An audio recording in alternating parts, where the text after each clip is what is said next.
No todos los barrios populares surgieron de manera informal en Bogotá. A principios del siglo XX, Bogotá vivió un aumento inesperado de la población. Pasó de 20.000 habitantes en 1810 a 100.000 habitantes en 1910. Una de las razones principales fue la migración de los campesinos que huyen a la ciudad por los fuertes enfrentamientos que se estaban dando en las zonas rurales como consecuencia de la Guerra de los 1000 días. Esta nueva población que intenta integrarse a la ciudad se asienta en la periferia del centro de Bogotá y del barrio Chapinero, que más adelante será considerado como un segundo centro de la ciudad. Esto conformó una Bogotá con una parte central similar a la colonial, y en la periferia surgimiento de arrabales o barrios bajos, en donde el paisaje a medida que se asciende hacia los cerros orientales es de miseria e insalubridad. Algunos de los territorios en los que se ubican los campesinos pertenecen a terratenientes o empresas privadas. Con la llegada de esta población se genera un beneficio mutuo entre pobladores y propietarios de los terrenos. Los pobladores van a poder vivir en estos terrenos al convertirse en mano de obra, ya sea extrayendo los recursos naturales de la tierra o trabajando como obreros de las fábricas que quedaban cerca.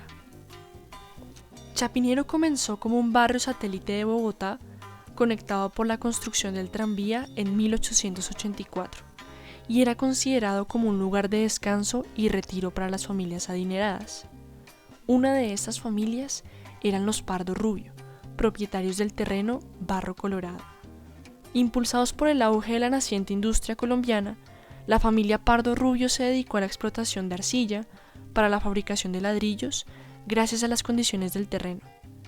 La visión comercial de los propietarios de estas tierras permite la creación de los chircales, a los cuales se vincularon los primeros pobladores del barrio San Martín de Porres. Los habitantes de estas zonas, que en su mayoría eran campesinos, se convirtieron en mano de obra en los chircales a cambio de poder construir sus casas allí y vivir con su familia sin necesidad de pagar arriendo.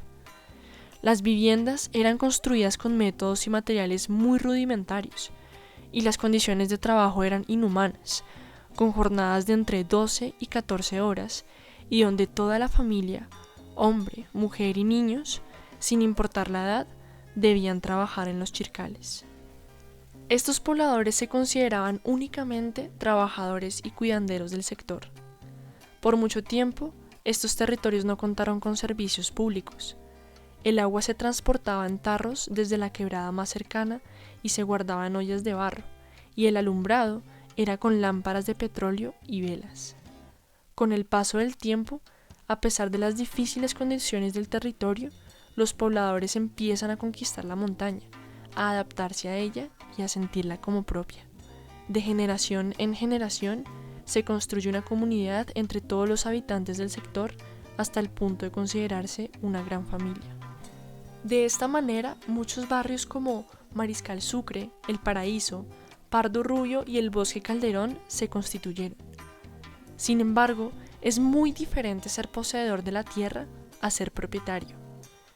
A partir de los años 70, la periferia de Chapinero, que ahora era considerado como centro administrativo de la capital, adquiere un gran valor monetario. Este va a ser el origen del conflicto entre los habitantes de estos barrios populares e interventores, rentistas constructores y urbanizadores piratas que pusieron sus ojos en el sector. A esto se le suma la construcción de la avenida Circunvalar en 1983, que acentúa esta problemática. La finalidad es construir costosos edificios de apartamentos que entrarían a reemplazar las viviendas populares. Hubo distintas medidas para los ranchos que habían levantado allí las familias y que interferían con los trazos de la proyectada avenida. Algunos fueron reubicados más arriba de la montaña con la promesa de que se les escriturarían sus nuevos terrenos, la cual no se cumplió. Otros fueron desalojados y a otros se les destruyeron en varias ocasiones sus viviendas. Con esto surge la pregunta de si la tierra le pertenece a quien puede comprarla o a quien la ha trabajado por generaciones.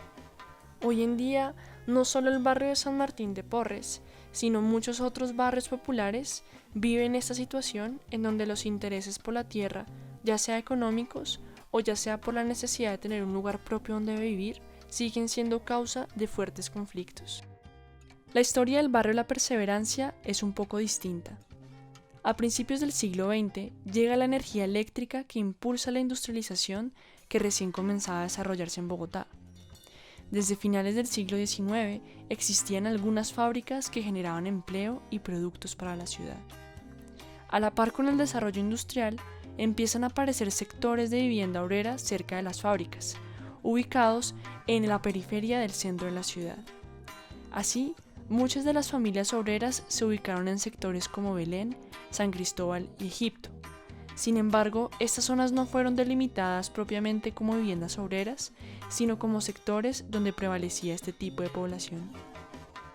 El alemán Leo Kopp, fundador de la cervecería Bavaria, compra un predio ubicado en la parte alta de la fábrica y le informa a sus trabajadores que tiene en mente construir allí un barrio obrero. Sin embargo, después de una gran planeación del barrio, le tomó 20 años a este proyecto para iniciar su construcción. Al estar ubicado en el oriente de la ciudad y cerca de sectores como el Buitrón, fue mucho más sencillo obtener adobe para la construcción en el barrio. De esta manera, los obreros fueron levantando sus casas principalmente de un piso, en lotes que tenían una extensión de 4.30 metros de frente por 8 metros de fondo. En este caso, los pobladores del nuevo barrio pagaban la propiedad del lote con una parte de su salario al fundador de Bavaria. Más adelante, debido a la violencia en las zonas rurales, aumentó la población campesina en el barrio y fue necesario construir más casas y más equipamientos para las zonas comunes, hechas con mano de obra de la comunidad. A medida que pasó el tiempo, el barrio heredó el nombre La Perseverancia, por el gran espíritu y fortaleza de sus pobladores para no desistir. Los mismos habitantes de La Perse, como así también le llaman, fueron los encargados de crear la identidad de su comunidad. Fueron ellos los que pusieron todo su empeño para recolectar dinero y construir la iglesia y mejorar las calles del barrio, que inicialmente fueron empedradas y con el tiempo pavimentadas para mayor comodidad. Hoy en día, el barrio es aún habitado por descendientes de los bavarianos, personas que trabajaban en la fábrica de Bavaria, quienes ayudaron en su construcción. Por último, el caso del barrio Musú, ubicado en el sur de la ciudad, tiene una historia menos guerrera que muchos otros barrios populares. Hacia el año 1942, de la mano del Instituto de Crédito Territorial, se constituye el barrio. Al igual que La Perseverancia, Musú brinda vivienda a la mano de obra de la ciudad y a aquellos que huyen de las zonas rurales. Fue un modelo de vivienda de alta densidad pensado para que fuera accesible a la clase obrera. Además, es un barrio emblemático pues es el primer proyecto de vivienda social a gran escala en Colombia. El barrio cuenta con 33 hectáreas y con un promedio de 1.200 casas para una población proyectada de 6.500 habitantes. Los espacios urbanos del barrio fueron pensados a modo de manzanas, y los espacios barriales están dotados de comodidades urbanísticas como parques y divisiones entre comercio y vivienda para integrar el desarrollo del barrio con la actividad económica. La mayoría de las calles que conforman el barrio son angostas, a diferencia de los espacios verdes. De esta forma se privilegia el peatón por encima del automóvil, teniendo en cuenta la población a la que se dirige el proyecto. A pesar de las constantes transformaciones que ha tenido el barrio, todavía se pueden ver rasgos claros de este proyecto moderno de vivienda.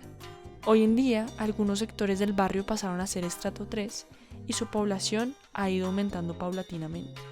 Las personas han remodelado las casas, ya sea modificando la distribución de los espacios o añadiendo un tercer piso, y han sacado provecho de sus viviendas al arrendarlas.